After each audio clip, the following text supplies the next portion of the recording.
लंबे समय तक हम पानीपत सिंड्रोम का शिकार रहे। तो पानीपत सिंड्रोम क्या था? दुश्मन को अपने यहां आने दो। अब इस बात का क्या मतलब है कि हमने इसको कैसे जो काम किया। अब आप देखिए, सर्जिकल स्ट्राइक की बात हुई। पिछले कुछ समय से कश्मीर बहुत शांत हो रहा था। सबसे पहली बात, हमने एक बहुत बड़ी गलती 370 की कर दी। हमें आज उसको हटाया। एक ही देश में आपने बफर स्टेट क्रिएट कर रखा था, वो अलग पाकिस्तान से। अभी मैंने दो दिन पहले मैंने आप लोगों के ग्रुप में एक फोटो शेयर की थी, यासीन मलिक, याद है उसको, जिसको पुलिस टांग के ले गई? उसकी बीवी किसकी सलाहकार बन गई है? पाकिस्तान की। चेहरे अब बेनकाब हो रहे हैं, ये मुखौटों के पीछे बैठे हुए थे। और आप आश्चर्य करोगे, भारत सरकार इनको सुरक्षा देती थी। भारत सरकार इनको सुरक्षा देती थी। आप इनकी गली में प्रवेश नहीं कर सकते थे, भारत के सैनिक खड़े होकर इनकी सुरक्षा करते थे कि अगर कहीं इनको कुछ हो गया तो कश्मीर में दंगे हो जाएंगे। ये हालत थी इनकी, खौफ, इनका जो है रुतबा ऐसा हुआ करता था। आज एक्सपोज हो रहा है कि नहीं हो रहा है? ठीक है, आज सारी चीजें एक्सपोज हो रही हैं, जो मैंने आपके ग्रुप में ये फोटो भेजी थी। तो अगर ऐसे लोग, अब ये क्या था, भारत पानीपत सिंड्रोम का शिकार बड़े लंबे से रहा। हमारे यहां मुंबई में आके मार दिया, हम डिजायर लेके घूम रहे, हम प्रमाण दे रहे हैं पाकिस्तान को। सुनिए जी, वो कसाब कह रहा है कि हमें देखो बिरयानी खाना है, तो बोले उसको लाके बिरयानी दे रहे, क्योंकि हम मानवतावादी। हम राष्ट्र के हितों के बारे में बात नहीं कर रहे, हम एक दकियानूसी ढेर सारी चीजें सीख गए। मानवाधिकार, सभी के अधिकारों की सुरक्षा, न्यायिक प्रक्रिया, ये हमने इतने दिमाग में इतना कूड़ा बिठा रखा है इसका, कि हम उस दौरान क्या हुआ, अपनी राष्ट्रीय सुरक्षा यानी नेशनल सिक्योरिटी को भी भूल बैठे। तो पानीपत सिंड्रोम हमारे लिए क्या था? हमने वो गलतियां की। पहला मैंने आपको क्या मैसेज दिया कि शिशुपाल वध में भगवान ने भी मैसेज दिया कि सामने वाले की गलती, अगर तुम बहुत सॉफ्ट हो, बहुत बड़े आदर्श हो, फिर भी सामने वाले की गलती माफ करो, लेकिन एक सीमा तक। इसके बाद अगर तुमने माफ किया तो इतिहास तुम्हें कमजोर और बेकार इंसान समझेगा।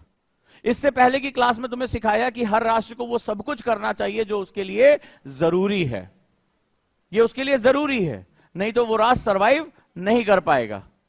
इसी खबर में एक और खबर आई है, आने वाले समय में रिपब्लिकन पार्टी से जो उम्मीदवार आ रहे हैं, डोनाल्ड ट्रंप, उन्होंने एक स्टेटमेंट दिया है कि जैसे ही मैं आऊंगा भारत के ऊपर टैक्स लगा दूंगा। पढ़ो इसमें क्यों? क्योंकि भारत जो है वो हमारे सामानों पे टैक्स लगा रहा है, और मेरे लिए अमेरिका फर्स्ट इज एवरीथिंग। तो अमेरिका के हितों की सुरक्षा करने के लिए भारत के साथ दोस्ती होती गई भाड़ में, पहले मैं आके टैक्स लगाऊंगा। इसका मतलब क्या होता है? किसी भी राष्ट्राध्यक्ष के लिए उसका राष्ट्र सबसे पहले होता है। तुम्हें बुरा लग सकता है, लेकिन ये उनके लिए क्या है? सही है। तो आपको अपनी चीजों के बारे में बात करना होगा। Where is my nation? My priority is my nation. तो वो कहते हैं कि अतीत में तुमने गलतियां कर ली, लेकिन आज क्यों ढो रहे हो? तुमने उस समय 370 में एक अलग विधान क्रिएट कर दिया, अब क्यों ढो रहे हो? 35A में तुमने अलग विभाजन कर दिया। कैसा राष्ट्र है कि भारत के बाहर का कोई भी क्षेत्र, जो कोई व्यक्ति कश्मीर में जाके जमीन नहीं खरीद सकता, कश्मीर में काम नहीं कर सकता। वाह, ये क्या बात हुई? तुमने पाकिस्तान को छोटा भाई कहा, तुमने सिंधु नदी का 80% पानी दे दिया पाकिस्तान को। ये तुम्हारी अतीत की गलतियां हैं। क्या समझौता था कि जहां से उद्गम हो रहा है, जहां से बह रहा है, 20% पानी हम रखेंगे, 80% पानी पाकिस्तान रखेगा। आज भारत के पास क्षमता है कि वो बड़े से बड़ा डैम बना सकता है, पन बिजली यानी हाइड्रो इलेक्ट्रिसिटी जनरेट कर सकता है, लेकिन जैसे ही कोई डैम बनाने की बात आती है, पाकिस्तान भाग जाता है आर्बिट्रेशन में कि देखो भाई, भारत जो है धोखा दे रहा है, हमारा पानी रोक रहा है, हम अपने यहां से गुजरने वाली नदी पे डैम नहीं बना सकते। और चीन ने ब्रह्मपुत्र नदी जो सांगपो होती है, डैम पे डैम बना डाले हैं, डैम पे डैम बना डाले। हम सोच रहे हैं उन्होंने डैम बना डाला। चीन किसी के पास गया नहीं गिड़गिड़ाने के लिए। चीन ने कहा नदी हमारे क्षेत्र से बह रही है, क्योंकि नदी के साथ एक लॉ काम करता है, प्रायोरिटी राइट्स। क्या बोलते हैं उसको? प्रायोरिटी राइट्स, प्राथमिकता अधिकार। जिस क्षेत्र से नदी ऊपर से नीचे बह रही है, नदी कैसे बहती है? ऊपर से नीचे की तरफ बहती है। प्रकृति अपने नियमों के साथ काम करती है। तो जिस क्षेत्र में ऊपर से बह रही है, उसके पास प्रायोरिटी राइट्स होते हैं। तो चाइना से बहके सांगपो आ रही है और फिर इंडिया में ब्रह्मपुत्रा के रूप में प्रवेश कर रही है, तो राइट्स किसके पास पहले है? चाइना के पास। चाइना ने कहा हम इस राइट को एक्सरसाइज करते हैं। अरे वो बलवान व्यक्ति होता है जो अपने राइट्स को एक्सरसाइज करता है। और सिंधु भारत से बह रही है, भारत के पास प्रायोरिटी राइट्स है, लेकिन एक बांध बना के दिखा दे। 20-20 साल हम जाके लड़ते हैं इंटरनेशनल कोर्ट में, वर्ल्ड बैंक में, ये कहते हुए जाके समझाते हो कि हमारे लोगों को इस बिजली और इस पानी की जरूरत है। चेनाब नदी पे हम नहीं बना सकते पुल, हाइड्रो चेनाब दुनिया की, एशिया की one of the most hydro electricity carrying capacity in river है। चेनाब इतनी तेज बहती है कि उसके पर क्यूसेक वाटर में सबसे ज्यादा बिजली, पन बिजली पैदा करने की क्षमता है। सबसे ज्यादा पन बिजली, हाइड्रो इलेक्ट्रिसिटी पैदा करने की क्षमता है चेनाब में। इतनी तेज बहने वाली नदी है, लेकिन आश्चर्यजनक बात है कि हम उसे बहाव का इस्तेमाल अपने राष्ट्र के लिए नहीं कर सकते। अगर कश्मीर की नदियों पे हम डैम बनाकर काम करना शुरू कर दें तो आप आश्चर्य करोगे, कश्मीर ही छोड़ो, हिमाचल और उसके आसपास के सारे क्षेत्रों में कश्मीर अकेले बिजली दे सकता है, अपने लोगों को रोजगार दे सकता है। इतनी पावर है वहां पे। तो गलती हमने की है ना, हमारे पास नेचुरली प्रियोरिटी राइट्स होने के बाद हमने छोड़ दिया उसको। आप जाके देखिए, जितने भी हमारे डैम बने, 25-25 साल हमने जाके वर्ल्ड बैंक में लड़ाई लड़ी है, तब जाकर हम एक डैम बना पाए। पीढ़ी की पीढ़ी खत्म हो गई। तो इतिहास की गलतियां कहते हैं कि एक समय तक ही दोहराओ, उसके बाद उसे खत्म करो। दुश्मन तो दुश्मन होता है। दुश्मन के साथ दोस्ती करने के खामियाजा 1962 में हम भुगत चुके हैं। आज जो सज्जन लद्दाख की जो सड़कों पे होते हुए गुजरे हैं वहां पे, और जाकर कह रहे हैं कि यहां पर सब कुछ चाइना ने ले लिया, उनको यह भी नहीं पता था कि आज से कुछ साल पहले उस सड़क पर जाने के लिए सड़क ही नहीं थी वहां पे जाने के लिए। कभी आपसे पूछा गया कि 1962 में अक्साई चिन्ह किसने दिया था? यह क्वेश्चन पूछा जाना चाहिए था। और आप किसके बारे में बात कर रहे हैं? आप भारत की सीमाओं की ताकत करने की बजाय भारत के अंदर बैठे हुए आप अपोजिट बातें कर रहे हैं। आप राष्ट्रीय सुरक्षाओं पे अपने सवाल, आपके पास बोलने की आजादी है, लोकतंत्र में विपक्ष होना बहुत जरूरी है, बहुत इंपॉर्टेंट है, आप आलोचना करिए, लेकिन आलोचनाओं की भी क्या होती है, एक सीमा होती है। आप राष्ट्रीय सुरक्षा जैसे मुद्दों पे आप सामने वाले के बारे में बात नहीं कर सकते, उसके फेवर में बात नहीं कर सकते, और आप तथ्यों को नहीं झुटला सकते। और जब आप ऐसा बोल रहे हैं तो 1962 की क्यों भूल गए आप क्यों गए थे? आप वन चाइना पॉलिसी में आपने तिब्बत को दिया था। क्यों, जब तिब्बत के ऊपर चाइना हमला कर रहा था, उसको समेट रहा था अपने साथ, तो आपने एक्सेप्ट क्यों किया था? आप बड़े दिल से कहते हैं कि दलाई लामा को भारत ने आश्रय दिया, बोलते हैं ना आप, तो आपने ये मान लिया कि वो उस देश पे चाइना का कब्जा है, वो गलत कर रहा है, हम इसको आश्रय किसको दिया जाता है? शरणार्थियों को दिया जाता है, जिसके पास अपना देश नहीं होता है। तो आपने सैद्धांतिक रूप से ये मान लिया ना, इन प्रिंसिपल आपने एक्सेप्ट कर लिया कि तिब्बत जैसा कोई राष्ट्र है ही नहीं। तो आपने तो 1953 में ये गलती कर रखी थी। तो दूसरा जो सेगमेंट है, ये जो सर्जिकल स्ट्राइक हुई है, वो पानीपत सिंड्रोम का विरोध है। अब क्या है इसमें? कहते हैं जो रजौरी और पुंछ, जो इसमें 11th रैंक है वो लड़की पुंछ से है, ठीक है, जो कौर है इस बार आईएएस जो बनी है 11th रैंक, वो इस पुंछ डिस्ट्रिक्ट से है, बिल्कुल सीमा से सटा हुआ इलाका है। तो क्या हुआ कि पाकिस्तान जो है बहुत दिन से परेशान था। परेशान किस बात पे था? भारत ने 370 हटा दिया, तो उसको लगा भारत के अंदर बैठे हुए जो पाकिस्तानी हैं वो कहीं ना कहीं जाएंगे, कुछ चिल्लाएंगे। लोगों ने चिल्लाया भी, कई लोगों ने कहा कि 7 पुश्ते आ जाए तो 370 नहीं हटेगा। 7 मिनट के अंदर खत्म हो गया भाषण, ठीक है। कई ने कहा कि सब कुछ खत्म हो जाएगा। 135 दिन उठा के अंदर रखा, किसी ने शक्ल नहीं देखी, दाढ़ियां बढ़ गई सबकी लंबी लंबी, किसी सबको उठा के नजरबंद कर दिया, बोला पूरा कश्मीर जल उठेगा। जलना छोड़ो, कहीं हिला नहीं इधर से उधर। अजय डोवाल जैसे लोग थे जो पहले से कहानी बना के, कहानी देखो कितनी अच्छी बनी थी उसमें। जब पता है क्या हुआ था? यह हुआ था कि भाई जो हिंदुओं का तीर्थ स्थान है वहां पे हमला होने वाला है, बड़ा इनपुट आया है, और इनको यह था कि 35A और 370 जो है वो कोई हटा नहीं सकता। उससे पहले वहां के पूर्व मुख्यमंत्री ने कहा कि अरे इसकी 10 पुश्ते आ जाए तो भी 370 नहीं हटेगा।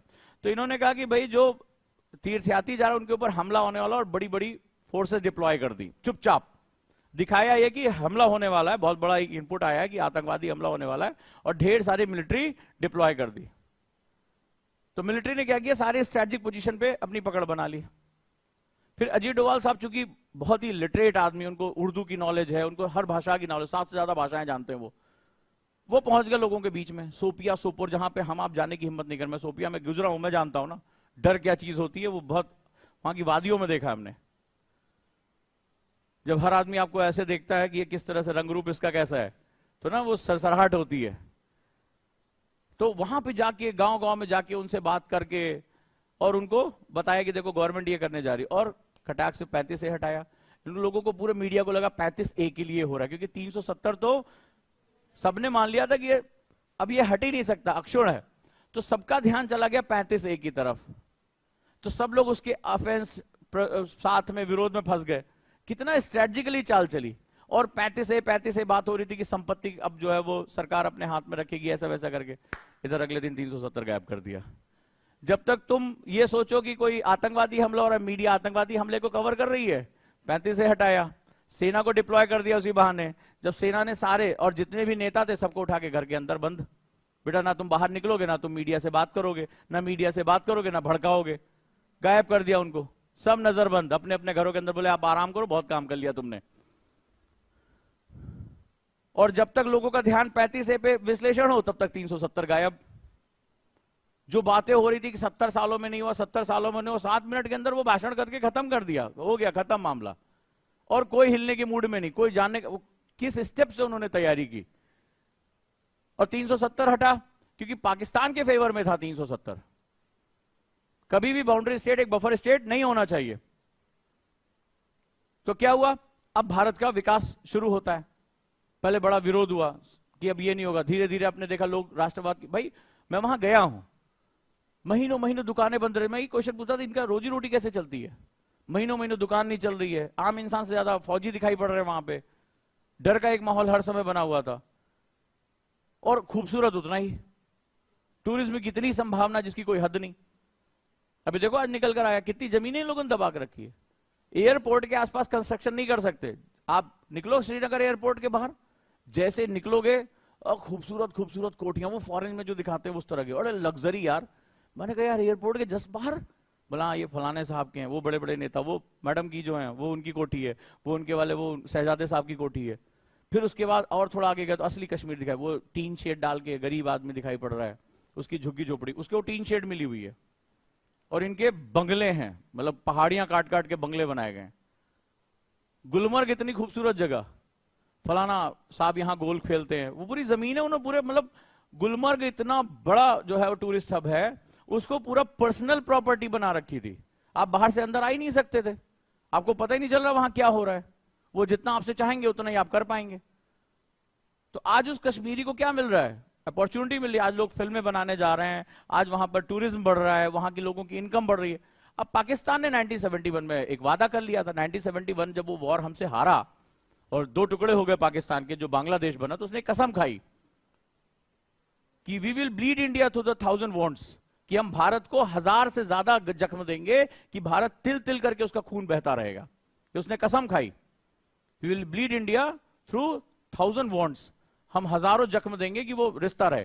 तब वहां से उन्होंने एक नई वॉर स्ट्रेटजी डेवलप की, वो भी उनकी कूटनीति थी, और उसका नाम था प्रॉक्सी वॉर। प्रॉक्सी, छद्म युद्ध। कि जब आप किसी राष्ट्र से सामने सामने से नहीं लड़ सकते तो क्या करते हैं आप?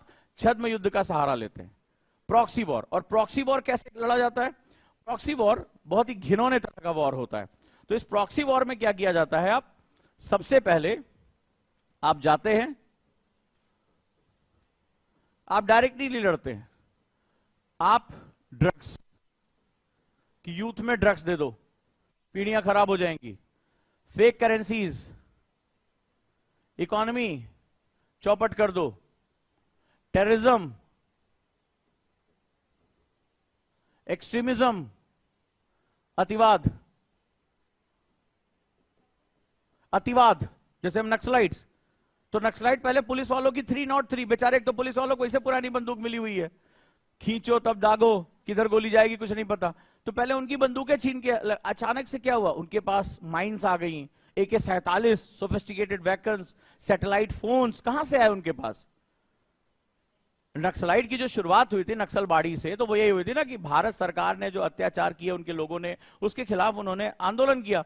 माओवादी कहा जाता था। माओ ने क्या कहा था? माओ ने कहा था कि किसी भी क्रांति की शुरुआत बंदूक की नली से होती है, बिना बारूद के क्रांति की शुरुआत नहीं होती है। यही माओ ने कहा था कि कोई भी क्रांति कहां से होकर गुजरेगी? जो चीन के माओ थे कि भाई अगर तुम्हें अपना हक चाहिए तो तुम्हें बंदूक उठानी पड़ेगी। तो माओवादी इसी धारणा के साथ थे। और शुरुआत में होता कि अपने हक के लिए लड़ाई लड़ेंगे। जो जमींदार थे, जो वहां पे पुराने वन कानूनों को बदलने की हमें फुर्सत नहीं मिली थी आजादी के बाद, तो वो अंग्रेजों के बनाए गए जो फॉरेस्ट लॉ थे वो शोषण का कारण थे, तो उन्होंने इसके खिलाफ। आगे चलकर क्या दिखाई पड़ा, आगे चलकर खालिस्तानी मूवमेंट, जितने भी एक्सट्रीमिस्ट मूवमेंट है भारत में वो सारे के सारे पाकिस्तान ने क्या किए, प्रायोजित किए। चाहे वो खालिस्तान का मूवमेंट हो, चाहे वो कोई भी भारत से अलग होना चाहता हो। ये नक्सलाइट कहते हैं कि नहीं हम अपना अलग सेगमेंट बनाए, इनको वेपन देने शुरू कर दिए। ईडी बड़े बड़े मतलब जो उस एरिया में वो लोग गश्त करने जो पुलिस जवान जाते हैं सीआरपीएफ के, उनको बहुत सोफिस्टिकेटेड गाड़ियां दी जाती है, उसको भी उड़ा देते हैं वो। अब सोचो कितना उनके पास कहां से इतना वेपन आ गया, कहां से वेपन आया, कहां से करेंसी आई, ट्रेनिंग कैसे उनको मिली, सब कुछ जो है वो ये प्रॉक्सी वॉर के अंदर होता है। प्रॉक्सी वॉर में एक और चीज होता है, एक नया चीज जिसको स्लीपर स्लेयर बोलते हैं। अब ये बड़ा खतरनाक है। देखो भारत सरकार सबसे लड़ गई, काउंटरफीटिंग शुरू की कि नोट्स को पकड़ेंगे, नोट्स में चेंज किए, ठीक है, डिमोनेटाइजेशन कर दिया, ड्रग्स के लिए भी लड़ाई हमने पकड़ना शुरू किया। लेकिन ये जो सेगमेंट है वो सबसे खतरनाक है। Sleeper cell is not about कि ये टेररिस्ट मॉड्यूल है, ये विचारधारा से भी आता है, ये बड़ा खतरनाक है। अब कोई उठा और आज मान लो कोई ऐसा है, भारत सरकार ने कुछ किया, सीए के प्रोटेस्ट के समय तुम्हें दिखाई पड़ा होगा, अभी आपने देखा होगा एक बहुत बड़े संगठन के ऊपर बैन लगाया गया, पीएफआई, नाम नहीं सुना, जिसने सारी फंडिंग की, इतना बड़ा मॉड्यूल बस्ट किया है, यहां से लेके केरल तक लगातार छापे पड़े। पॉपुलर फ्रंट ऑफ इंडिया का केस ही नहीं तुम लोगों को पता है, किस दुनिया में जी रहे हो तुम लोग। अभी हाल ही के दिनों में इतना बड़ा बस्ट मारा है, दिल्ली जो दंगे हुए थे, जो इतने लोग मारे गए, वो सारा उसी का प्रायोजित था। पूरे देश में जहां जहां दंगे हुए सारे के सारे उसने जो प्रायोजित किए थे। ये वो ऐसे लोग होते हैं जिनकी विचारधारा अलग तरीके से काम करती है। वो देश में रह रहे हैं लेकिन देश के लोगों को भड़काने का काम करते हैं। तो ये सबसे खतरनाक मॉड्यूल है। अब ये क्या है, चूंकि भारत में कानूनों में बड़े पेच है, जैसे सीए प्रोटेस्ट में बैठ गए, बोले नहीं हमारे ऊपर जुल्म हो रहा है, हमारे ऊपर ये चीज हो रहा है। यूनिवर्सिटी के लोग, बुद्धिजीवी लोग, अखबारों में लिखने वाले लोग, इंटेलिजेंट लोग, न्यायपालिका में बैठे हुए लोग, मानवाधिकारों में, ह्यूमन राइट्स में बैठे हुए लोग, सब इस विचारधारा के साथ जोड़ते चले जा रहे हैं। नहीं पता चल रहा क्या हो रहा है, क्या टूल किट्स डेवलप होनी शुरू हो गई। फॉरेन में बैठे बैठे भारत के खिलाफ टूल किट, कि भारत ग्रोथ ना करे किसी भी तरीके से, इंडिया ग्रोथ ना करे। तो इसमें क्या होगा, ये मैनिपुलेशन करते हैं। यूनिवर्सिटीज में प्रोफेसर लेक्चर दे रहा होगा, स्टूडेंट यूनियन के अंदर ये बात आ जाती है, न्यूज़पेपर मीडिया को पैसे दे दिए जाते हैं। अभी आपने सुना होगा ना न्यूज क्लिक का पूरा मॉड्यूल, पढ़िए आप लोग उसको, कि कहां से ये फंडिंग आ रही है। बड़े पैमाने पे फंडिंग आनी शुरू हो जाती है बाहर से। तो ये क्या होता है, ये सबसे खतरनाक होता है, क्योंकि ये सारे जो होते हैं वो बाउंड्री पे होते हैं, ये देश के अंदर हो जाता है।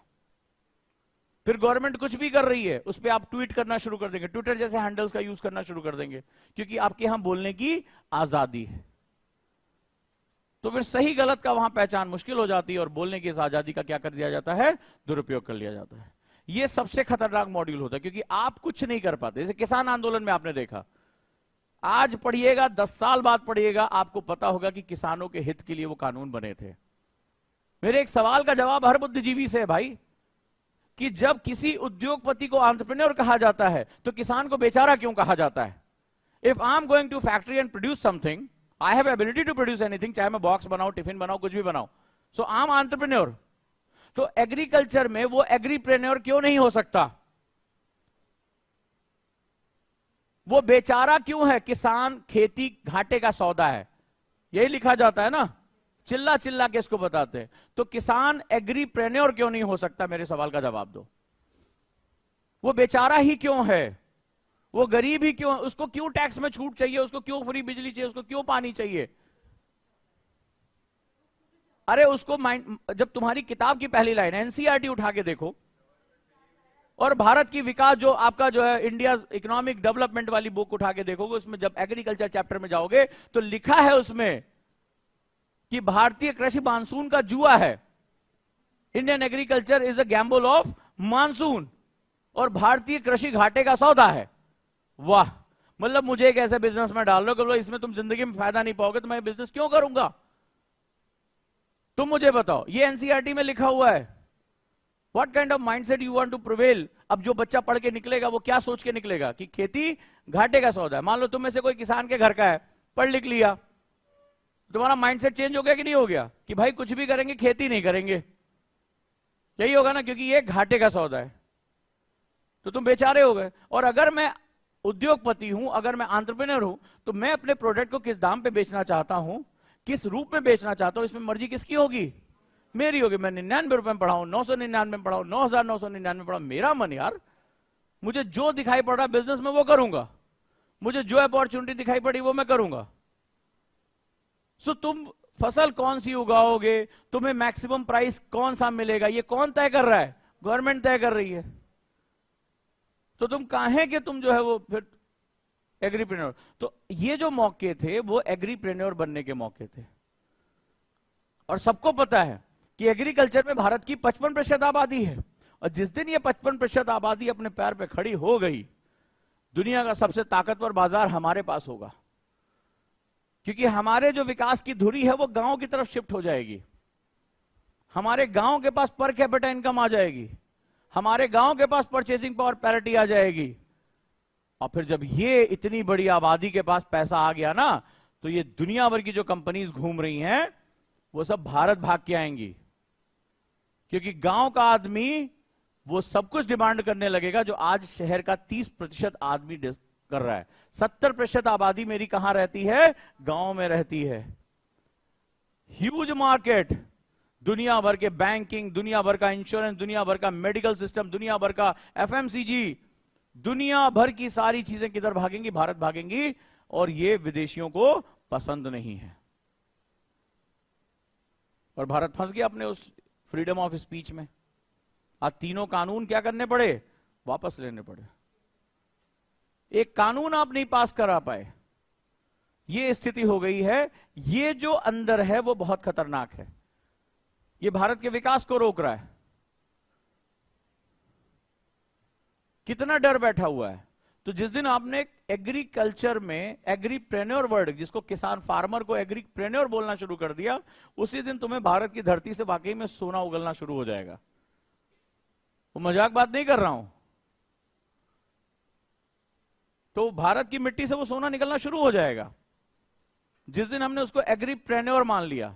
जिस दिन पढ़ा लिखा यूथ जोमेटो स्विगी में पिज्जा बेचने की बजाय अपना श्रम अपने खेतों में लगाने लग गया और वहां इनोवेशन करने लग गया, उस दिन तुम्हें पता चलेगा पर कैपिटा इनकम कैसे रॉकेट हाई पहुंचती है। इस आबादी तक वो चीज ना पहुंचे, इसके लिए इतनी बड़ी साजिश खेली गई। तो ये जो सेगमेंट है, ये पाकिस्तान ने 1971 के बाद समझ गया भारत से डायरेक्टली लड़ा नहीं जा सकता, तो उसने भारत के खिलाफ आतंकवाद। लेकिन हमने क्या किया आतंकवाद के खेल में? हमने जो है, जब हमारे यहां कोई घटना हो जाती है, बम फूट जाता है, तो हम रिएक्टिव मेजर्स लेते हैं। हम यूनाइटेड नेशन जाते हैं, हम उसी को ही चिल्लाते हैं, जी जी लगा के बोलते हैं कि बम फोड़ दिया जी, मार दिया जी। हम अपनी सेनाओं से क्या बोलते हैं? सर्जिकल स्ट्राइक के सबूत दो हमें कि किया कि नहीं किया। हम ये भी नहीं सोचते हैं कि मुद्दा राष्ट्र का है।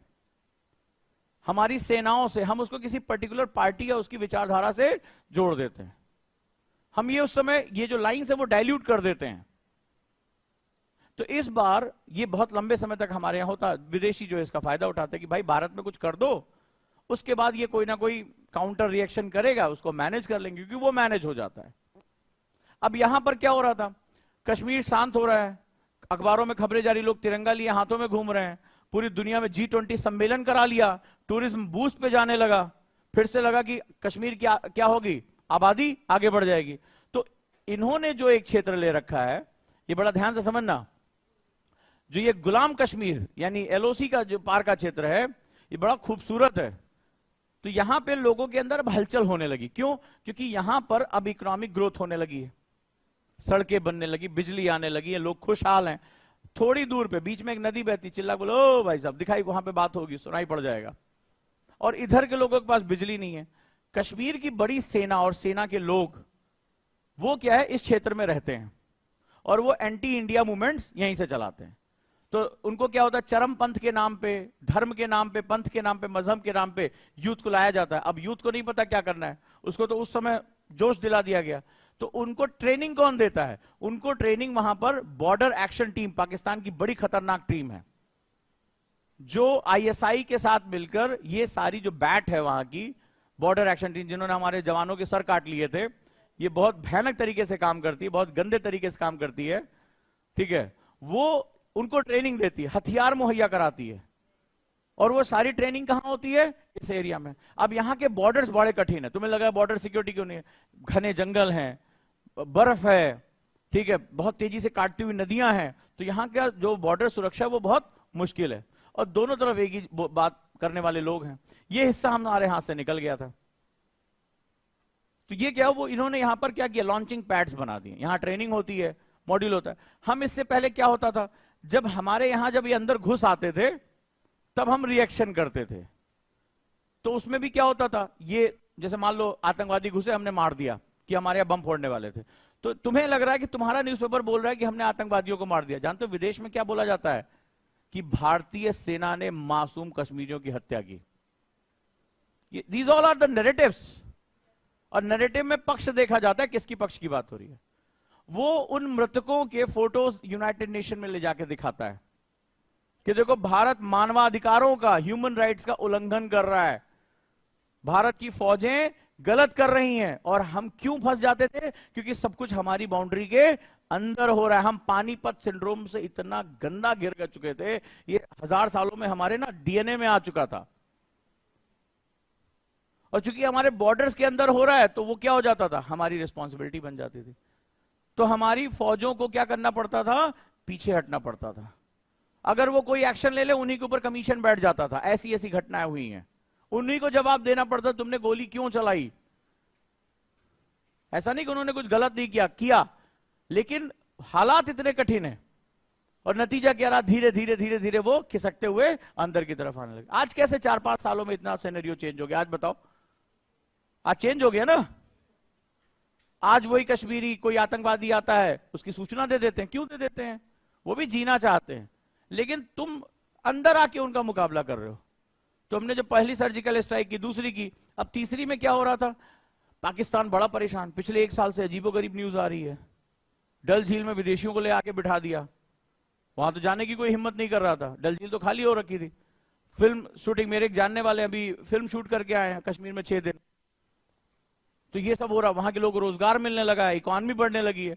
तो इसका क्या होगा, पाकिस्तान को पता है इसका बड़ा खतरनाक प्रभाव होगा, क्योंकि बाहर बैठे हुए लोग यहां पर एक मेमोरेंडम चला रहे हैं, और वो रेफरेंडम ये कर रहे हैं कि हमें किसके साथ जाना है, भारत के साथ जाना है। इसकी मांग बहुत तेजी से आने लगी। गिलगिट बाल्टिस्तान में, स्वात वैली में, ये बड़े खूबसूरत जगह है, तो यहां के लोग ये मांग कर रहे हैं। और अच्छा, कश्मीर की इकोनॉमी हो रही खराब, उनके यहां हो रहा है इस समय टर्मोइल, भयानक जो है मारपीट चल रही है उनके यहां। इमरान खान जेल में, बुशरा बीबी उनकी वाइफ बोल कर आई कि जहर दे दिया जाएगा। कल एक सज्जन और जेल में चले गए, उनके जो पुराने मंत्री थे। तो वहां की उठापटक हो रही है।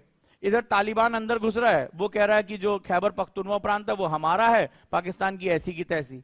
बलूचिस्तान मूवमेंट को फिर से पावर मिलनी शुरू हो गई है।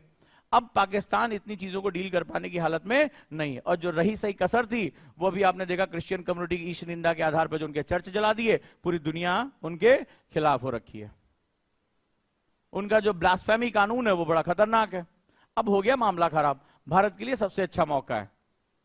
तो भारत ने क्या किया, भारत ने कहा कि भैया बहुत हो गया पानीपत सिंड्रोम, बहुत साल हमने इसमें बिता लिया, हजारों साल का एक लंबी जर्नी हो गई, अब खत्म करो। तो ये क्या हो रहा था, यहां हो रही थी तैयारी, लॉन्चिंग पैड था कि अब घुसने की तैयारी हो, क्योंकि अभी क्या हो रहा है, सर्दियां शुरू होने वाली हैं। तो जैसे सर्दियां शुरू होंगी, भयानक बर्फ गिरती है, ये पुंछ उंछ में एकदम भयानक बर्फबारी हो जाती है। तो यहां पर गश्त लगाना बड़ा मुश्किल होता है, ठीक है, सड़कें ब्लॉक हो जाती हैं। तो ये अभी से उनकी ट्रेनिंग होगी, जैसे ही सितंबर बीतेगा वैसे भारत में घुसाना शुरू कर देंगे। जैसे बर्फबारी शुरू हुई, तुरंत एंट्री कराना शुरू कर देंगे। तो भारत को पता था कश्मीर की शांति के लिए बहुत बलिदान दिया गया, बहुत मुश्किल है, बहुत लंबे समय तक हमने जो है 30-30 साल ना वहां कोई सिनेमा, अगर आपको पता है अभी कश्मीर में पहली बार सिनेमा हॉल 30 साल बाद खुला है। वहां पिक्चर नहीं देख सकते थे आप सिनेमा हॉल में, ये 30 साल पहले हुआ करता था कभी, अब नहीं होता है। अभी आपने देखा कश्मीर के सिनेमा हॉल की फोटो कितनी वायरल हुई, लोग खुशी के मारे पागल हो गए। 30 साल बाद पीढ़ी ने एक सिनेमा हॉल नहीं देखा वहां पे, यूनिवर्सिटी नहीं, कॉलेज नहीं, कुछ नहीं वहां पे। तो अब उनको यह था कि ये अंदर आएंगे। तो अब भारत क्या था, पहले पानीपत सिंड्रोम का था गुलाम, आ जाने दो, अंदर आ जाने दो, फिर हम देखेंगे क्या करना है। क्योंकि हमारे यहां क्या थे, बहुत ढेर सारे राष्ट्र विरोधी तत्व, जो हमारे भूले बिसरे भाई हैं, कुछ मानवाधिकारवादी थे, कुछ एक गाल आगे दूसरा गाल आगे, इस चक्कर में पड़े हुए थे, बहुत से अलग अलग हमारे विचारधाराएं थी। अब भारत सरकार ने कहा कि now it's time to give up the Panipat syndrome. Syndrome नाम दिया उन्होंने, बीमारी है ये, बोले इसको किनारे करो। और बोले ये अंदर आने की तैयारी कर रहे हैं, हम ही मिलाते हैं, इधर भी आके वहां भेजना है, वहां भी जाके वहां भेजना है। So why you come here, हम क्यों यहां अंदर आने दें, क्यों तुम्हारी फोटो जाकर पूरी दुनिया के जो है मीडिया दिखाए कि देखो भारतीय लोग कितना कश्मीरियों पे जुल्म कर रहे हैं, मानवाधिकारों का उल्लंघन कर रहे हैं। और हमारे लिए सही क्या है, हमारे लिए हमारी राष्ट्रीय सुरक्षा सर्वोपरि है। बड़ी बलिदान के बाद, सालों के बाद कश्मीर में शांति आई है, इकोनॉमी ग्रोथ होने वाली है, इकोनॉमिक इन्वेस्टमेंट होने वाले हैं। अभी बहुत जल्दी जो है बहुत बड़ा इन्वेस्टर समिट होने वाला है कश्मीर में, कितना ज्यादा आप इनपुट कर सकते हो। और मैं ज्योग्राफी का टीचर हूं, मैं जानता हूं, जब मैं गुलमर्ग गया तो मैंने वहां की ज्योग्राफी का स्टडी की। मैं उत्तराखंड भी गया हूं, मैंने कहा भाई क्या पोटेंशियल है यहां पे, पहली बार जब कश्मीर गया, क्योंकि कश्मीर वैली है। तो जानते हो वहां पे जब आप जाते हो तो आपको होटल टूरिज्म को बनाने के लिए, आपको मैंने पहले बताया था कि हमें सपाट जमीन चाहिए होती है, और वो इतनी ऊंचाई बर्फ से लदी हुई जो घाटियां, उसके बाद भी वहां सपाट जमीन है। यानी आप टूरिज्म, सड़कें बेहिसाब आप डेवलप कर सकते हो।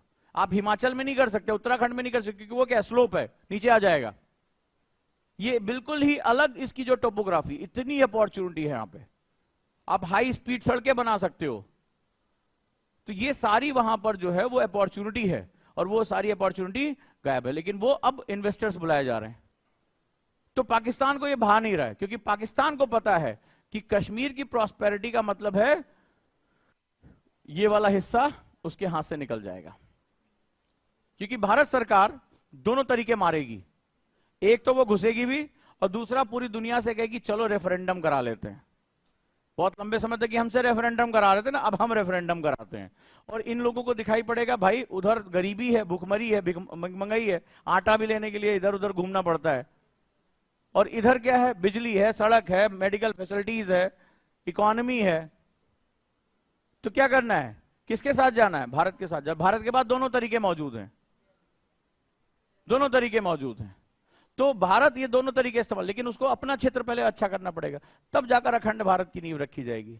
तो अगला स्टेप यही होने वाला है। तो भारत सरकार ने क्या किया, भारत सरकार ने कहा कि बहुत हो गया पानीपत सिंड्रोम, तुम हमसे आके मिलोगे तो भी वही जन्नत जाना है, हम ही आके तुम्हें भेज दे रहे हैं।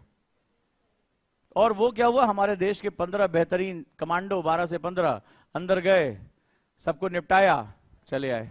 बोले क्यों 2.5-3 किलोमीटर तुम चलोगे, जाना वही है, भेज दिया।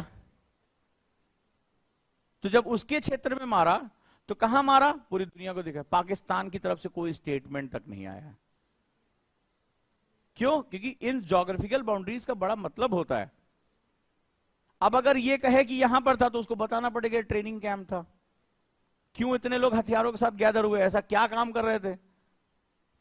भाई ढोल नगाड़े के साथ इकट्ठा बोले चलो संगीत समारोह में थे, शादी में आए थे, ये हथियार लेके क्या कर रहे थे भाई तुम।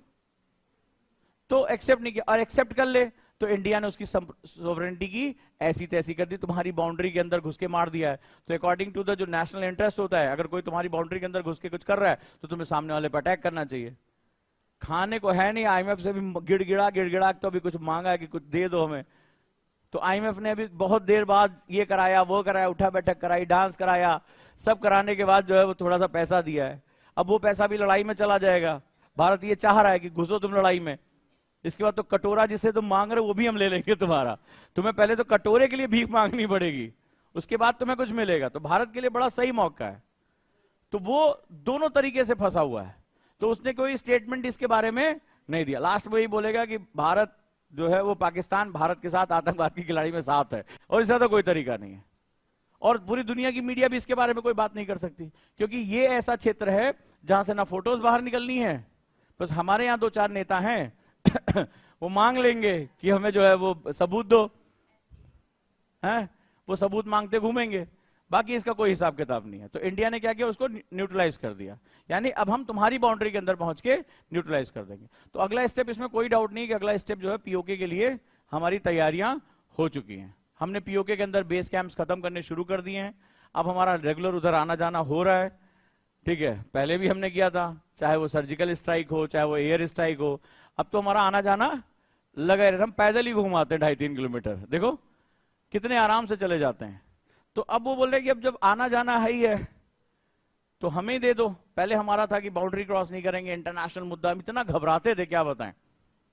तो भारत ने कहा ठीक है, शिशुपाल वध का समय आ गया है, गलतियां जो हुई हुई, हमने तुम्हें एक वचन दिया था, चलो भाई ठीक है। हमारे यहाँ ढेर सारे ऐसे लोग थे जो बहुत आदर्शवादी थे, जो कूटनीति से ज्यादा विदेश नीति पे बहुत ज्यादा फोकस करते थे। एक गाल दूसरा गाल, अब तीसरे के बारे में बात ही नहीं हुई है, तो हम भी कंफ्यूज थे। तो हमने कहा चलो अब अपनी बात हम करें। तो ये खबर इसके लिए। इसके साथ साथ दो खबरें और आई हैं, अब इसी की बात करो। लीबिया में बंधक 17 भारतीय युवक छुड़ाए गए, ठीक है, 6 महीने पहले एबडक्ट कर लिए गए थे। वहां पर जो आतंकवादी समूह थे उन्होंने इकट्ठा कर लिया था। ये भारत की वर्ल्ड वाइड डिप्लोमेसी, किसी राष्ट्र की पावर सिर्फ उसकी अपनी सीमाओं में नहीं होती है, किसी राष्ट्र की पावर जो होती है बियॉन्ड द बाउंड्रीज होती है, और वहां पर डिप्लोमेसी की बड़ी जरूरत पड़ती है। तो 6 महीने से हम लगातार, जो हमारा दूतावास है, जो हमारा एम्बेसी है, वो बहुत जबरदस्त काम कर रहा था। और आतंकवादियों से मोस्टली ये था कि ठीक है, ये लोग इटली जा रहे थे हमारे यहाँ एक तो, और ये भेज दिए गए लीबिया। अब लीबिया में उनका स्वागत कई और तरीके से हुआ, ये इटली के चक्कर में पड़े थे कि वहां जो जाएंगे और घूमेंगे बीच पे, और यहाँ पे इनकी मुलाकात लीबिया में किसी और के साथ हो गई, अपडेट कर लिए गए। बुरी घटना थी, लेकिन भारत सरकार की पावर रही है कि हमने युद्ध क्षेत्रों से भारतीयों को निकाला। ये जो एम्बेसीज होती हैं, यानी जो दूतावास होते हैं, ये किसी भी राष्ट्र की पावर को दिखाते हैं कि उस कंट्री के अंदर आपकी जो पेनिट्रेशन है, जो आपकी दखल है, वो कितनी जबरदस्त है, और उस सरकार के साथ आप कितनी पावरफुल हो सकते हो। तो किसी भी एम्बेसी का भारत ने चाहे हर युद्ध क्षेत्र से अपने लोगों को निकाला है। अभी आपने इससे पहले देखा तुर्की में हम पहुंचे, हर जगह से हमने अपने लोगों को निकाला। हमने यूक्रेन से निकाला, और यूक्रेन से जब निकाला तो रशिया ने युद्ध रोका कि इंडियंस को जाने दो। तो ये पूरे दुनिया में भारत की बढ़ती हुई साख है। अब ये दोनों चीजें पैरेलल चल रही हैं, ध्यान रखना। एक तो पूरी दुनिया में भारत की साख बढ़ती चली जा रही है, और दूसरा क्या हो रहा है, भारत अपनी बाउंड्रीज पे अपने तरीके से डील कर रहा है, क्योंकि वो पूरी दुनिया को ये मैसेज देने में, अपने एम्बेसीज के माध्यम से मैसेज देने में सक्सेसफुल है कि भारत अब कोई दबा कुचला देश नहीं है। भारत अपनी खुद की पॉलिसी को एस्टैब्लिश कर सकता है, और भारत जो है पानीपत सिंड्रोम से बाहर आ गया है। राष्ट्र भी उसी की इज्जत करते हैं, जो दुनिया के देश होते हैं उसी राष्ट्र की इज्जत करते हैं जो अपने फैसले खुद ले सकता है। ये संसार का नियम है। तो यहां पर भी वही चीज हमारे साथ हो गई। तो ये एक छोटी मोटी घटना नहीं है, ये लीबिया में एक भारतीय शक्ति का प्रतीक है कि हमने अपने लोगों को वहां से बाहर निकाल लिया। तो ये बता रहा है कि भारत अब जो है वो अपनी पावर चेन को बहुत बड़ी कर चुका है। तो कभी भी किसी भी देश में ये होगा कि चलो भारत के खिलाफ कोई आवाज उठाते हैं, वहीं की दूतावास क्या करेगा, उसको दबा देगा कि भारत ने जो किया है वो सही किया है। ये होती है कूटनीति, कि आपको इस पे कोई स्टेटमेंट नहीं देना है, बात ही नहीं करनी। अब अच्छा, अचानक से देखो सर्जिकल स्ट्राइक हुई और पूरी दुनिया में इसके बारे में कोई स्टेटमेंट नहीं आई। पहली सर्जिकल स्ट्राइक आप जाके जरा चेक कर लेना इंटरनेट पे, पहली सर्जिकल स्ट्राइक चेक करना, हमारे लोगों ने सबूत मांगने शुरू कर दिए थे। फिर आपने देखना यूनाइटेड नेशन से ना कुछ एक दल आया था 23 पाकिस्तान उनको बस में बिठा के बॉर्डर पे लेके गया था कि चलो देखो कुछ नहीं हुआ, भारत झूठ बोल रहा है। बड़ा प्रोपेगेंडा हुआ था। अभी तुमने किसी देश के बारे में सुना? कॉमन घटना है यार, खत्म करो इसको, भारत कर ही रहा है, कोई भी राष्ट्र करेगा ही करेगा। तो ये होती है दुनिया की ताकत, राइट। अब इसी के साथ एक दूसरी बात आई, तो ये दोनों एक दूसरे के साथ हैं, याद रखना। सिर्फ हम अपनी बाउंड्री को नहीं सुरक्षित कर रहे हैं, पूरी दुनिया में कहीं भी भारतीय हैं, जो इंडियन डायस्पोरा है, वो अपने आप को फील करे कि हमारा राष्ट्र हमारे लिए हाजिर है, तभी वो भारत के लिए बात करेगा, तभी वो अपनी सरकारों पे दबाव बनाएगा। कोई बड़े आश्चर्य की बात नहीं कि अमेरिका का अगला राष्ट्रपति भारतवंशी बन जाए, कोई बड़ी बात नहीं है, क्योंकि पूरी दुनिया भारत के इस नेतृत्व के ऊपर विश्वास कर रही है कि वाकई में मानवतावादी होते हैं, वाकई में इनके डीएनए में, हमारे डीएनए में है। पूरी दुनिया इस बात को समझ रही है, कोई बड़ी बात नहीं है, ठीक है। ये चक्र चल चुका है। और इसका जो अगला जो सेगमेंट है वो बहुत इंपॉर्टेंट है। अब पूरी दुनिया जिस चीज को समझती है ना, वो पैसा है। पैसा कूटनीति का बड़ा इंपॉर्टेंट हिस्सा होता है। तुम कभी सोचना कि 1960 और 1980 के दशक में पाकिस्तान की इतनी तूती क्यों बोलती थी? अमेरिका का राष्ट्रपति अपना जहाज लेके उड़ता था, एयरफोर्स 1, भारत में नहीं उतरता था। उसका जहाज कहां उतरता था? पाकिस्तान जाता था। 1960 से 1980 का पढ़ना कभी इसको, एक दौर था पाकिस्तान की जीडीपी इंडिया से आगे थी। 1960 से 1980 का जो दौर था, पाकिस्तान की जीडीपी इंडिया से अच्छी थी, क्योंकि भारत जो है ना ढेर सारे मुलम्मों में चढ़ गया था। यानी उसने अपने समाजवाद और import substitution policy, control economy, Bharat का जो नेचर ही नहीं था वो उसको दे दिया गया। लेफ्ट, लिबरल, कम्युनिज्म, पता नहीं क्या क्या विचारधारा। ये भारत का 1960 से 1980 का दौर एक बहुत ही खतरनाक दौर रहा है। हमने सारे रिसोर्सेस को बेवजह बांटना शुरू कर दिया। तो 1960 से 1980 का दौर भारत के लिए अच्छा दौर नहीं माना जाता। युद्ध लड़े, बेवजह इकोनॉमिक पॉलिसी इतना कंट्रोल कर लिया कि जो जिसके बारे में नहीं जानता वही वो काम कर रहा होता है। ये दौर वो था। एक एग्जाम पास कर लिए, बड़े बाबू बन गए। अब पता चला साइंटिस्ट विभाग के सारे साइंटिस्ट, सर उनसे पूछे, सर ये दोनों मिला दें, तार जोड़ दें, कैसी बात कर रहे हो। अब वो बेचारा 8 साइड से पड़ा हुआ, जिंदगी में कभी तार नहीं टच किया, और उस विभाग का अध्यक्ष है, बोले नहीं नहीं नहीं, दग जाए तो ये हमारी हालत थी। तो हमारा सारा क्या हुआ, सारा काम धाम रुक गया। तो जो दुनिया जो देखती है ना, वो इकोनॉमिक ग्रोथ देखती है, क्योंकि दुनिया को बाजार चाहिए। 1960 से 1980 का दौर पाकिस्तान का बहुत अच्छा गोल्डन फेज था। वो पाकिस्तान ग्रोथ कर रहा था, इंडिया से ऊपर ग्रोथ थी, और भारत अपनी हर चीज पे कंट्रोल करने में लग गया था। भारत आंतरिक मामलों में फंसता चला गया था। भारत डिपेंडेंट हो गया था रशिया पे, और पूरी दुनिया देख रही थी कि यार ये है अपॉर्चुनिटी। तो अमेरिका भाग रहा था, रशिया, सारे लोग उसके लिए भाग रहे थे। तो किसी भी राष्ट्र को अपनी हैसियत बढ़ाना पड़ता है, इकोनॉमिक हैसियत। अब ये जो खबर आई है कोई छोटी मोटी खबर नहीं है। पर कैपिटा इनकम का बढ़ जाना, इसका मतलब हर जेब में ज्यादा पैसा हो जाना। हम आरसी से आरडी की तरफ जा रहे हैं, रिसोर्स कैप्चरिंग से अब हम किस तरफ जा रहे हैं, रिसोर्स डिस्ट्रीब्यूशन की तरफ, वेल्थ क्रिएशन की तरफ जा रहे हैं। जब ये पैसा भारतीयों का बढ़ेगा तो भारतीय क्या करेंगे पूरी दुनिया में। आज से कुछ साल पहले यही एप्पल का फोन कोई होता था तो ऐसे रख के घूमता था, देखो देख सेब देख रहे हो, जबरदस्ती लोग सेब इसके ऊपर टैटू बनवा देते थे। वो एक मैंने कहीं मीम देखी, तो पहले जैसे कोई होता था, जैसे फोन निकाला एप्पल का, सब लोग देखा एप्पल का फोन। अब जैसे किसी ने एक निकाला, 15 लोगों ने और निकाल दिया, देख क्या करेगा, तेरा कौन सा है। मेरे कई इंप्लॉय प्रो लेके घूम रहे, वो प्रो कौन सा, वो मैक्स, हमें अपना रखना पड़ता छट, ठीक है, ये मैक्स लेके घूम रहा है, सामने मेरा इंप्लॉय है, तो हम इसको उठा धीरे से अंदर रख ले, खत्म करो, कोई इसका जो वैल्यू नहीं है इसकी। हम इधर प्रो निकाल रहे, वो मैक्स निकाल रहा है, पूछ रहा 15 बुक कर लिया क्या। हमने कहा क्या करना है यार, ठीक है। तो ये चीज है क्या, पर कैपिटा इनकम बढ़ रही है। आज से कुछ साल पहले कहा एप्पल वाले हमारे यहाँ नया मॉडल नहीं बेचते थे, हमारे यहाँ रीफर्बिश मोबाइल आते थे, रीफर्बिश मोबाइल। मतलब एप्पल कंपनी के लिए भारत जो है वो सेकेंडरी मार्केट था। उसकी नजर में हम आज से ज्यादा नहीं, 7-8 साल पहले हम एक दोयम दर्जे की कंट्री थी। दे कांट एफोर्ड आईफोन्स, उनकी नजर में हम दोयम दर्जे की कंट्री थे कि भारतीय जो है वो एप्पल के फोन, उनकी औकात नहीं है कि वो इसको खरीद ले। गिफ्ट एंड गुड्स, मतलब कुछ लोगों की बात छोड़ दो, अमीर लोग, तो आम भारतीय यूज नहीं कर सकता। और आज वो हमारे यहां फैक्ट्री लगा रहे हैं, ठीक है, आज कॉमन बात हो गई है। तो ये क्यों हो रहा है, क्योंकि पर कैपिटा इनकम हमारी बढ़ गई। तो पूरी दुनिया की कंपनीज है, क्योंकि एक न्यूज और छोटी सी आई है, और वो न्यूज मैं तुम्हें पढ़ा चुका हूं, समझो जाओ पूरी दुनिया में हो क्या रहा है। और चीन की इकोनॉमी डाउन होनी शुरू हो गई। अगर आज की न्यूज पढ़ोगे तो आज की खबर आई हुई है, और मैंने आपसे कहा था डेमोग्राफिक विंडो ऑफ अपॉर्चुनिटी, जब मैं पढ़ा रहा था तो मैंने आपसे ये बात कही थी कि हर कंट्री में एक पर्टिकुलर टाइम के लिए होता है, उसमें एक लाइन लिखी हुई है कि चाइना की डेमोग्राफिक डिस्टर्ब हो रही है, चाइना का जो इकोनॉमिक ग्रोथ है वो डाउन हो रहा है, ओवर कंट्रोलिंग हो गई, सबसे वो लड़ाई करना शुरू कर चुका है, वो फंस चुका है।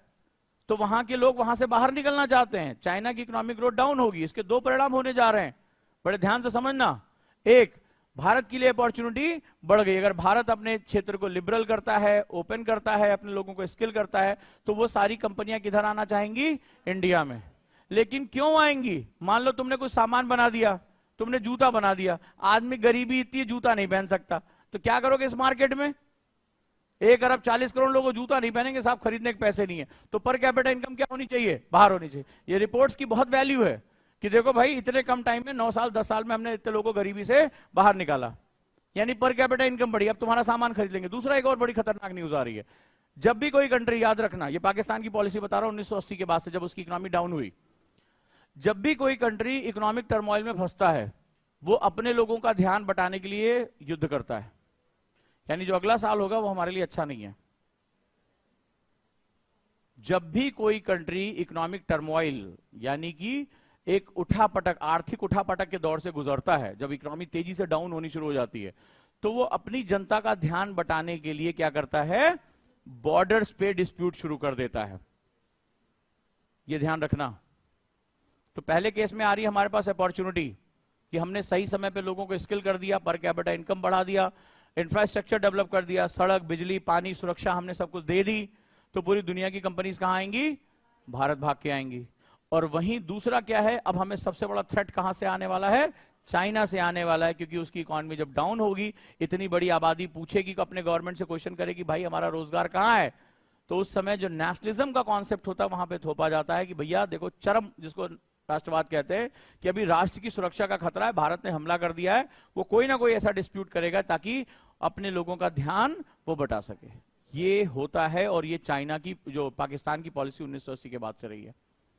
1980 के बाद से चाइना एक फेल्ड इकोनॉमी की तरफ बढ़ गया, और अपने लोगों का ध्यान बटाने के लिए उसने क्या किया, कश्मीर कश्मीर कश्मीर और भारत से आजादी और ये वो, दुनिया भर का धर्म खतरे में है, उसने ये सारे राग अलापे और अपनी जनता को वो सालों तक बेवकूफ बनाता रहा। चाइना भी अब करने के लिए मजबूर हो जाएगा। तो दूसरी तरफ भारत को क्या करना पड़ेगा, अपनी डिफेंस टाइज को बहुत मजबूत करना पड़ेगा, बहुत मजबूत करना पड़ेगा। अपने साथ दुनिया के ताकतवर देशों को एक साथ लाकर खड़ा करना पड़ेगा, चाहे वो दुनिया में विपरीत विचारधारा के हों, यानी अमेरिका और रशिया जो एक दूसरे के अपोज में हो, भारत को उनको अपने साथ लाकर खड़ा करना पड़ेगा। और इसीलिए आपने एक खबर और पढ़ी होगी कि ब्रिक्स में जब हमारे प्रधानमंत्री जा रहे हैं, तो उस ब्रिक्स को, जो काफी पिछले कुछ समय से बिल्कुल शांत हो गया था, उसके माध्यम से चाइना को बैलेंस करने की कोशिश करेंगे। तो अगला साल भारत के लिए बहुत खतरनाक होने वाला है, और ऐसी कंडीशन में भारत के अंदर बैठे हुए लोग अगर चाइना चाइना चिल्लाएंगे तो ये भारत के लिए बहुत गलत हो जाएगा। समझ में आया? तो पीओके हम ले लेंगे, हो जाएगा, मिल जाएगा ना? अरे वो ज्यादा रोकेंगे नहीं, ठीक है, थोड़े दिन की बात और है, धीरे धीरे ले ही लेंगे, और रेफरेंडम करा लेंगे, वहीं के लोग बोलेंगे इधर आओगे, बोले हाँ आ रहा है, वो आ जाएंगे हम लोग। लेकिन असली खतरा हमें कहां से आ रहा है, चाइना से आने वाला है। ठीक है, तो हमें इसके लिए क्या करना पड़ेगा, अपने डिफेंस टाइज को तेज करना पड़ेगा, अपना गोला बारूद खुद बनाना पड़ेगा, अपनी सड़कों को मजबूत करना पड़ेगा। और इसमें एक चैलेंज और आ गया है, और वो हो रहा है जो हम अंधाधुंध ये पहाड़ों पे जो घूमने जा रहे हैं ना, जो होटल बना रहे हैं, उसकी वजह से वो धंस रहा है, और उसकी वजह से वहां से जो स्ट्रेटजिक सड़कें निकल रही हैं वो डिस्टर्ब हो रही हैं। ये भारतवासी खुद अपने लिए सरदर्द क्रिएट करते। मैंने क्या बताया था, हमें पता सब कुछ है, हम जानते कुछ नहीं है। हाँ, क्या चीज?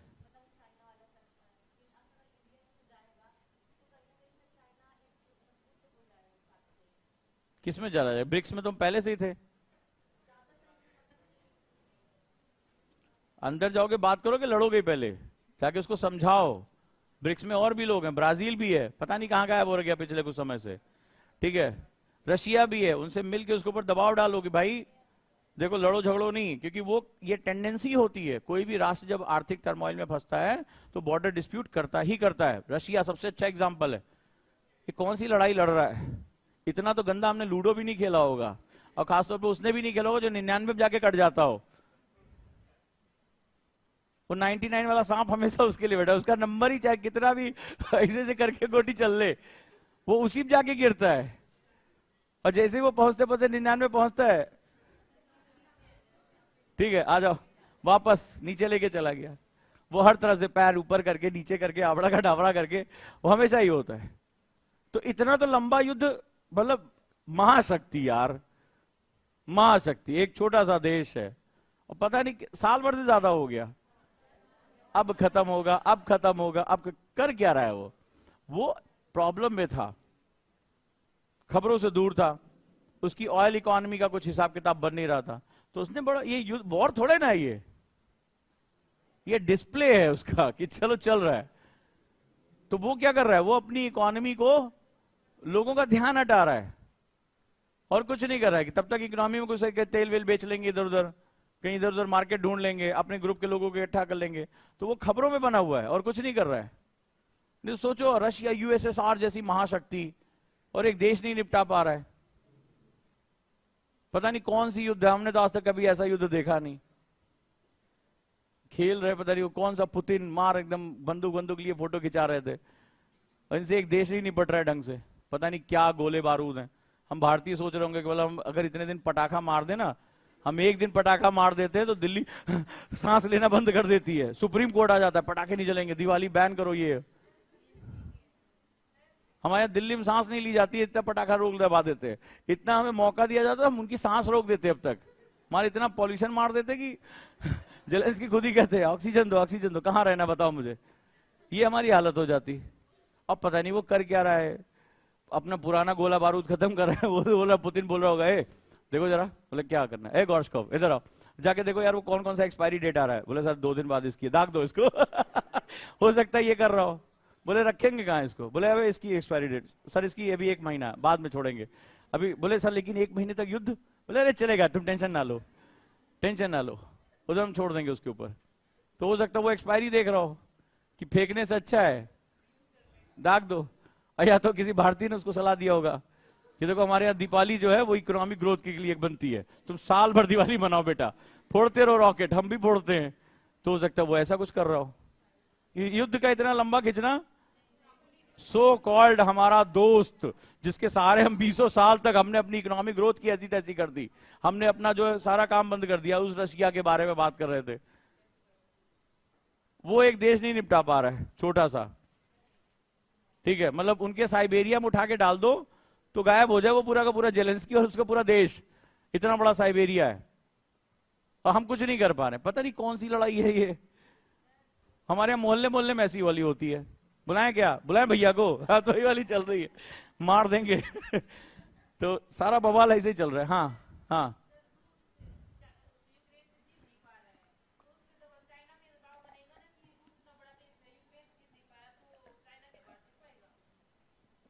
अपनी इकोनॉमी सेट कर रहा है कि नहीं। वहां के लोग जो अंदर क्वेश्चन पूछने वाले थे पुतिन से कि इतने साल हो गए राष्ट्रपति बने बने, सी जिनपिंग ने क्या किया है, अनंत काल के लिए अपने आप को मालिक घोषित कर दिया चाइना का। वहां इलेक्शन थोड़े ना होते हैं कि वो आए और कभी तुमने देखा होगा सी जिनपिंग को, मैं कसम खाता हूं बिजली फ्री कर दूंगा। ये हमारे यहां होता है, वहां तो पॉलिट ब्यूरो है। सी जिनपिंग ने संविधान में, पुतिन ने क्या किया, संविधान में परिवर्तन कर दिया है। वो जब तक चाहे तब तक राष्ट्रपति रह सकते हैं। ये लोकतांत्रिक तानाशाह की तरह है, तो इनको कोई कुछ नहीं कर सकता। तो ये क्या करेंगे, ये अपने लोगों का ध्यान बटाने के लिए नेशनलिज्म का सहारा लेंगे। हाँ, ध्यान बटाएंगे, तेल बेचेंगे मतलब जैसे कहते हैं ना, और जो है अपनी इकोनॉमी को ग्रोथ करेंगे, बस यही काम इनका होगा। तो कर रहे हैं।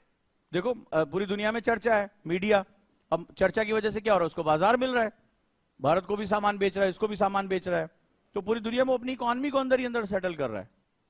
तो वॉर की एक नई स्ट्रेटजी लेकर आया है। तो किसी भी राष्ट्र में जब फेलियर आता है तो अपने लोगों का ध्यान बटाने के लिए वो क्या करता है, वो वार खेलता है। नहीं तो तुम अंदाजा लगा, जब ये शुरू हुआ था तो हम लोग सोच रहे थे कुछ घंटे के अंदर है ये खत्म हो जाएगा। घंटे दिन में बदले, दिन महीनों में, महीने साल में। इतनी तो विरह की वेदना किसी नायिका को नहीं झेलनी पड़ी होगी जितनी विरह की वेदना हम लोग को झेलनी पड़ रही है। खत्म करो। ये कितने न्यूज चैनल वाले थे जब शुरू हुआ था, मैं युद्ध क्षेत्र से बोल रही हूं, ये देखिए रॉकेट उड़ा, रॉकेट उड़ा।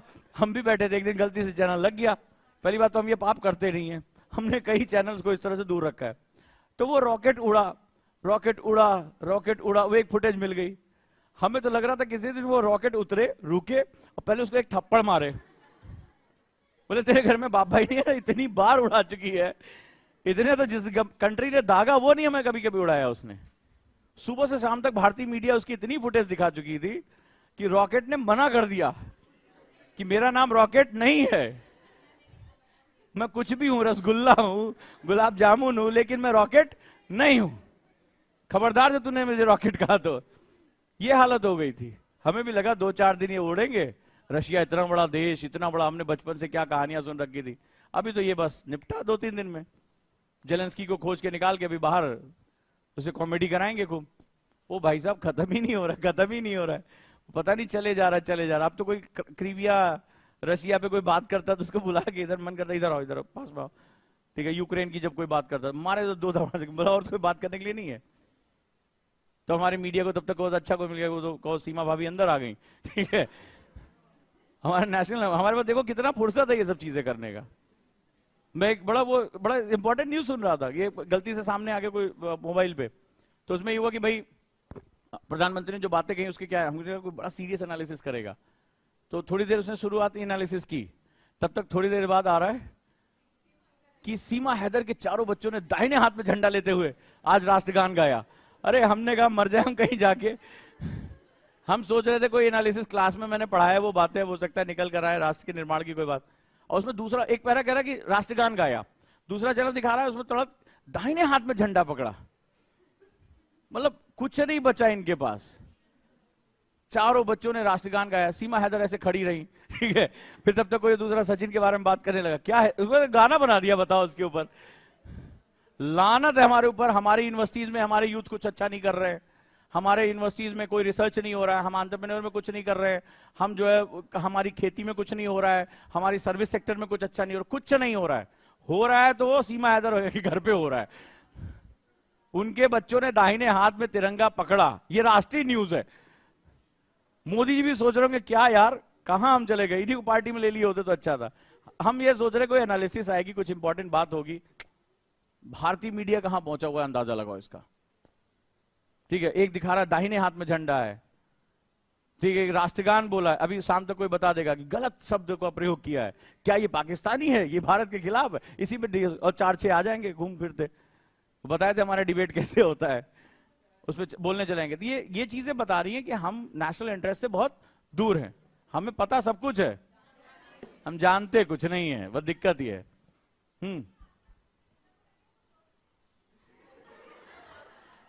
अच्छा, अब मैं ये बात कहने वाला था, तुमने कभी सोचा कि वो ये न्यूज दिखाते क्यों हैं? मैं ये बात सोच रहा था कि वो ये न्यूज दिखाते क्यों हैं, क्योंकि हम यही देखना चाहते हैं, हम यही देखना चाहते हैं,